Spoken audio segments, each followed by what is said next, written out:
Hello बच्चों, आज हम अपनी यूट्यूब की दूसरी क्लास में मिशन यूपी टेट 2026 के बारे में, जो पिछली हमारी क्लास हुई थी उसके आगे अब हम लोग पढ़ रहे होंगे। आज हमारा टॉपिक है बाल विकास का दायरा।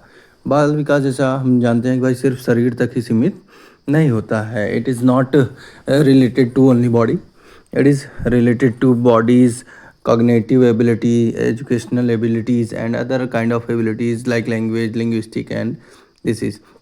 जिसमें हम हिंदी में देखें तो शारीरिक विकास जैसे कि ऊंचाई, वजन, मांसपेशियाँ, स्वास्थ्य, ये सब बढ़ना। मानसिक विकास, सोच, तर्क, स्मृति या कल्पना के बारे में। भाषाई विकास, सुनने, बोलने, पढ़ने, लिखने के बारे में। या बात करें हम भावनात्मक विकास जैसे कि खुशी, दुख, भय, क्रोध, ये सभी चीज़ों के बारे में उसमें देखा जाता है। उसके बाद फिर हम अगला देखेंगे सामाजिक विकास, जिसमें हम मित्र बनाना, सहयोग करना या नियमों का पालन करना देखते हैं। नैतिक विकास, सही और गलत का ज्ञान, ईमानदारी और जिम्मेदारी के बारे में हमको बताता है। फिर उसके बाद हमारा आ जाता है बाल विकास के आधार एवं प्रभावित करने वाले कारक। ऐसी क्या चीज़ें हैं जो हमारे बाल विकास को प्रभावित करती हैं? तो मेन चीज़ आती है कि हेरिडिटी और एनवायरनमेंट। हम पूरे बीएड और बाकी सारी चीज़ों में यही पढ़ते रहते हैं कि हेरिडिटी और एनवायरनमेंट कैसे हमारे बच्चे के विकास को प्रभावित करता है। पहला है आनुवंशिकता, हेरिडिटी, जो माता पिता के जेनेटिक्स से आता है। उनके जीन्स में क्या क्या चीज़ें हमने पाई है, जो उनके द्वारा गुणसूत्र हमारे अंदर आया है, क्रोमोसोम्स आए हैं, वो सभी चीज़ों के ज़रिए हमने क्या चेंजेस पाया है।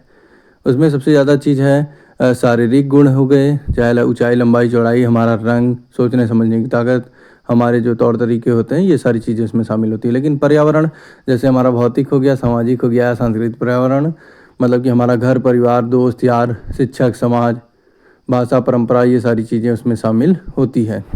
फिर हम आ जाते हैं अभिव्यक्ति की क्षमता, रचनात्मकता और सृजनात्मक कौशल के बारे में, जिसमें अभिव्यक्ति की क्षमता मतलब कि हम किस प्रकार या बच्चा किस प्रकार अपने आप को प्रदर्शित कर रहा है, कैसे अपने आप को बाहर निकाल रहा है या किस अलग सोच कैसे रख रहा है, जिसको हम लोग रचनात्मकता भी कहते हैं, या कुछ नया सृजन कैसे कर रहा है। हमेशा जो चाइल्ड सेंटर्ड एजुकेशन सिस्टम है वो यही कहता है कि बच्चे के अंदर ये तीनों गुण मौजूद होनी चाहिए। वो अपने आप को अभिव्यक्त कर सके, वो बोल सके, वो बता सके, चर्चा कर सके, जो भी चीज़ें हैं उसके अंदर वो निकाल सके। साथ में रचनात्मकता की, वो जो चीज़ें हम देख रहे हैं वो उनको अलग कैसे देख रहा है। अगर वो किसी भी चीज़ से खेल रहा है तो उस खेल और खिलौने में अलग चीज़ें क्या सोच रहा है, क्या देख रहा है, वो सारी चीज़ों के बारे में, उससे जुड़ी हुई चीज़ों के बारे में बात होती है। इसलिए जब हम बात करेंगे रचनावाद या बाल केंद्रित शिक्षा की, चाइल्ड सेंटर्ड एजुकेशन जो है हमारा, जो न्यू एजुकेशन पॉलिसी में आई है, उसमें हम लोग देखेंगे कि बच्चे को एक नन्हा वैज्ञानिक के रूप में जीन पियाजे ने कहा है। वो बोलते हैं कि बच्चे जो होते हैं वो सक्रिय ज्ञान के निर्माता होते हैं। वह सिर्फ रटते नहीं हैं, वो अपने अनुभव के आधार पर जो भी चीज़ें देख रहे हैं, समझ रहे हैं, प्रश्न कर रहे हैं, खोज रहे हैं, बातें कर रहे हैं, इन सभी चीज़ों से भी वो नया नया चीज़ें बनाते रहते हैं। वो नन्हे विज्ञानी के रूप में देखा गया है उनको।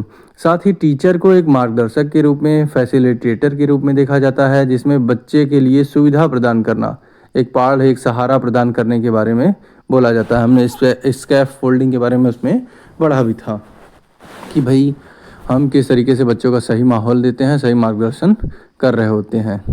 अब बात आई कि भाई बच्चे के विकास के कितने आयाम होते हैं, तो इसमें हम लोगों ने देखा कि भाई शारीरिक विकास, मानसिक विकास, भावनात्मक विकास, सामाजिक विकास, भाषाई विकास। मतलब कि किसी भी बच्चे का विकास सिर्फ उसके शरीर से जुड़ा हुआ नहीं है।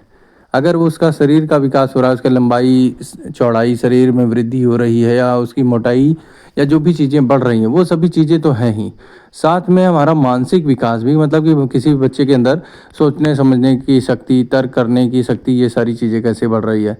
या भावनात्मक विकास की, भावनाएं उसकी कैसे डेवलप हो रही हैं, वो किस तरीके से छोटा सा था तब से लेके अब तक किस तरीके से अपनी खुशी, दुख, क्रोध, भय, ये सभी चीज़ें अपनी जाहिर कर पा रहा है।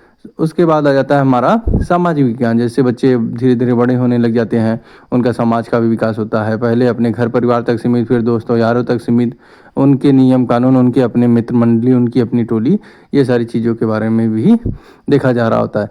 और साथ में भाषाई विकास कि बच्चा किस तरीके से सुनकर, बोलकर, पढ़कर, लिखकर अपने बातों और विचारों को व्यक्त कर पा रहा है।